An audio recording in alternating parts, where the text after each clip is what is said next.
مجھے قتل کرنے کی کوشش کی گئی. میں پھر پہلے واضح کر دوں کہ یہ سپٹمبر میں پلان بنا تھا. سپٹمبر میں پلان بنا تھا.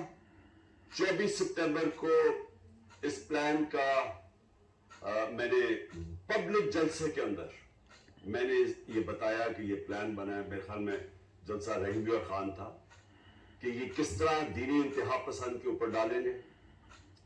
پلان بنا تھا ایجنسی، یہ جو جنرل فیصل اس نے، اور یہ جو 2 نون لیگ کے جو قاتل ہیں ماڈل ٹاؤن میں، انہوں نے قتل کیے لوگوں کو، دن دہاڑے قتل کیے لوگوں کو، گولیاں مروائیں پولیس سے. شہباز شریف نے ایکسٹرا جوڈیشل کلنگ، پولیس مقابلے میں لوگ مارے. اس کی ہیومن رائٹس نے اس کے اوپر پوری رپورٹ دی ہوئی ہے. رانا ثناء اللہ کے اوپر جو 18 قتل ہیں یہ عابد شریف کے باپ نے کہا ہوا ہے، تو یہ قاتل ہے. انہوں نے مل گئے یہ جنرل فیصل کے ساتھ، انہوں نے یہ پلان کیا. پلان کیوں کیا؟ کہ اگر دینی انتہا پسند مارے گا تو ان کے اوپر سے ساری ذمہ داری اٹھ جائے گی. اس کا مطلب کہ عمران خان نے لوگوں کو کوئی توہین مذہب کیا، کوئی اس نے توہین رسالت خدا نخواستہ کی، اس کی وجہ سے یہ ایک اشتعال میں آ کے ایک دینی انتہا پسند نے قتل کیا. یہ سارا پلان تھا. ہمیں پتا تھا. میں نے 2 جلسوں میں پبلک کو بتایا کہ یہ پلان بنا رہے ہیں، اور یہ پلان پھر وزیر آباد میں سامنے آیا. اور یہ جس لڑکے نے گولیاں چلائی، ایک دم کور اپ شروع ہو گیا کہ جی بس وہ ایک دینی انتہا پسند تھا اور وہ اذان نہیں تھی، اور یہ اور سارا جو مذاق کیا گیا وہ بھی کور اپ تھا. پیچھے یہ بیٹھے ہوئے تھے جو پورے کنٹرول کر رہے تھے کہ نیریٹو کیا ہوگا. اور پھر جب یہ ہمیں پتا تھا، کیونکہ مجھے تو پتا تھا کہ پہلے ادھر سے گولیاں پھر دوسری طرف سے آئی.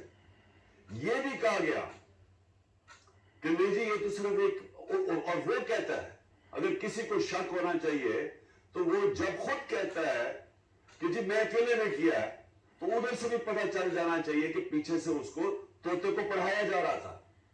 اور اب جب فورینزک ہوا ہے اس کنٹینر کا تو واضح ہو گیا کہ 2 مختلف قسم کی گولیاں استعمال ہوئی، یعنی 2 شوٹر تھے.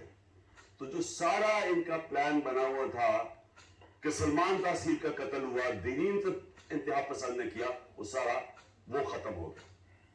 اب دوسری چیز کہ آج میں خاص طور پہ ایک تو ابتسام کو، جو ماشاءاللہ ایک ہیرو ہے، کیونکہ میں نے جب اس کی فوٹیج دیکھی کہ ایک عام آدمی دیکھ رہا بندوق اس کے ہاتھ میں ہے اور اس کے باوجود وہ پکڑ رہا ہے.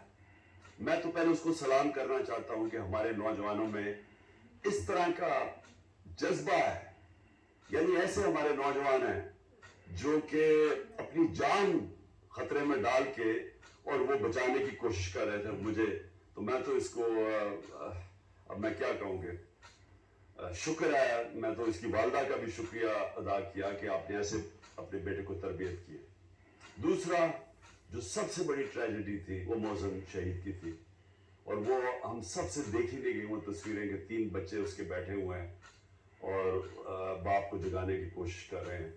اور میں پھر سے کہہ رہا ہوں کہ ہم انشاءاللہ پوری ذمہ داری ان بچوں کی ساری زندگی تک لیں گے. اب میں اپنی ساری قوم سے جو 2-3 آج باتیں کرنا چاہتا ہوں. پہلے تو یہ اب ہماری مارچ رکے گی نہیں. ہماری حقیقی آزادی کی جو تحریک ہے وہ رکے گی نہیں، وہ انشاءاللہ اور زور پکڑے گی. کیونکہ یہ جو اس کے بعد ہوا، اب میرے ذہن میں کوئی شک نہیں کہ جب تک اس ملک کے اندر ہم انصاف نہیں لے کے آئیں گے، ہم حقیقی طور پہ آزاد نہیں ہوں گے. اور ہم حقیقی طور پہ جب تک آزاد نہیں ہوں گے یہ ملک میں خوشحالی نہیں آنے لگی. یہ اگر کسی کا خیال ہے کہ جنگل کا قانون ہو اور ملک خوشحال ہو جائے، خواب کے اندر تو ایسے ہو سکتا ہے، یا لوگ خواب دکھا سکتے ہیں، لیکن جو دنیا کا معاشرہ ترقی کرتا ہے وہاں سب سے پہلے انصاف قائم کرتا ہے. میرے نبی صلی اللہ علیہ وسلم نے مدینہ میں سب سے پہلے عدل اور انصاف قائم کیا، پھر اس کے بعد خوشحالی آئی. عدل اور انصاف انسانوں کو آزاد کرتا ہے، طاقتور کو قانون کے نیچے لے کے آتا ہے. اور کیا ہوا اس کے بعد؟ جو مجھے پتا ہے، یہ میجر جنرل فیصل اس کے پیچھے تھا.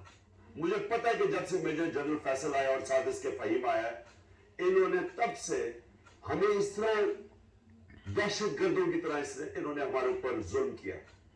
یہ ہمیں پتا ہے کہ بیک گراؤنڈ کیا ہے.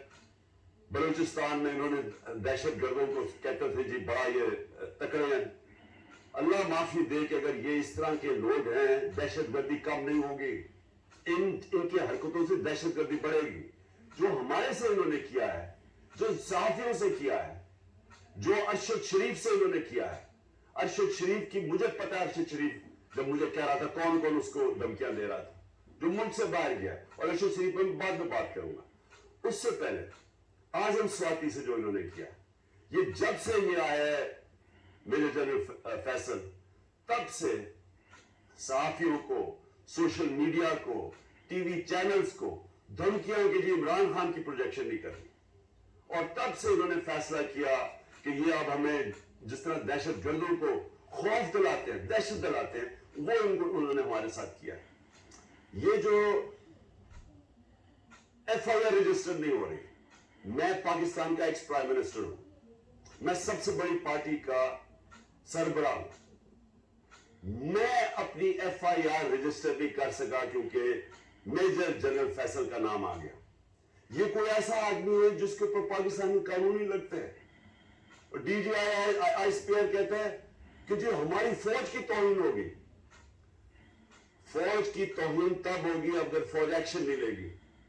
توہین تب ہوگی جب ایک ادارہ اپنے آپ کو قانون سے اوپر سمجھے گا. جب وہ یہ کرے گا کہ پرائم منسٹر کا